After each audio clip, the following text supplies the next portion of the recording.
విజయనగరం తీవ్రవాద ఉదంతమైతే వణుకు పుట్టిస్తోంది.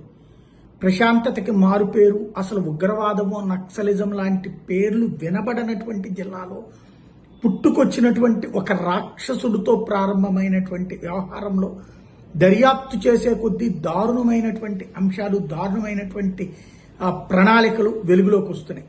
దేశంలో 7 చోట్ల బాంబులు పెట్టి పేల్చాలనుకున్నారట.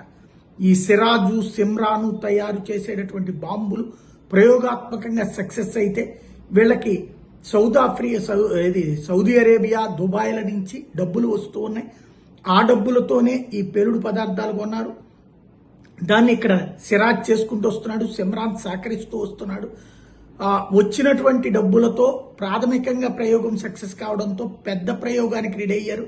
విజయనగరంలో కనుక ఆ బ్లాస్ట్ జనసమ్మర్ద ప్రాంతంలో ప్రజలు ప్రాణాలు కోల్పోయి ఉంటే అక్కడ చనిపోయినటువంటి వాళ్ళ సంఖ్య, అక్కడ పేలుడు జరిగిన తీవ్రతని లెక్కగట్టి దాని ఆధారంగా దేశంలో హైదరాబాద్, ముంబై, కోల్కతా లాంటి ప్రాంతాల్లో బాంబులు పేల్చాలన్నటువంటి నిర్ణయానికి వచ్చారు వీళ్ళకి కీలకమైన పాత్ర పోషించిన వాడు ఫర్హాన్, వరంగల్ జిల్లాకు సంబంధించినటువంటి వాడని తేలింది.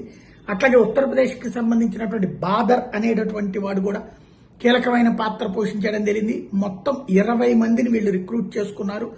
అవసరమైతే ఆత్మాహుతి దాడులు చేసి వాళ్ళు పోతూ జనాల్ని చంపేయడానికి సిద్ధపడ్డటువంటి వాళ్ళు.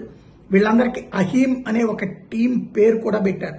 ఇప్పుడు ఆ అహీం సభ్యులు ఎవరు అన్నటువంటి విషయాల మీద అడుగుతుంటే ఆ సిరాజ్ అనేవాడు సమాచారాలు, సమాధానాలు ఇవ్వటం లేదు. ఆ సభ్యుల ఆధారాలు తెలిస్తే, అట్లాగే వీళ్ళిద్దరూ కూడా ఈ బుర్హాన్ కావచ్చు, వీళ్ళిద్దరికి ఫర్హాన్కి సంబంధించినటువంటి ఆధారాలు చెప్పట్లేదు. వాళ్ళు పరారీలో ఉన్నారు. ఇప్పుడు ఆ పరారీలో ఉన్న వాళ్ళందరూ ఇప్పుడు వీడెట్లా అయితే లిఫ్ట్ ఆపరేటర్ లేకపోతే నిరుద్యోగ, అట్లాగే ఎక్కడెక్కడికి వెళ్ళేదేదో చిన్న చిన్న పనులు చేసుకుంటున్నట్టు నటిస్తూ ఉంటారు.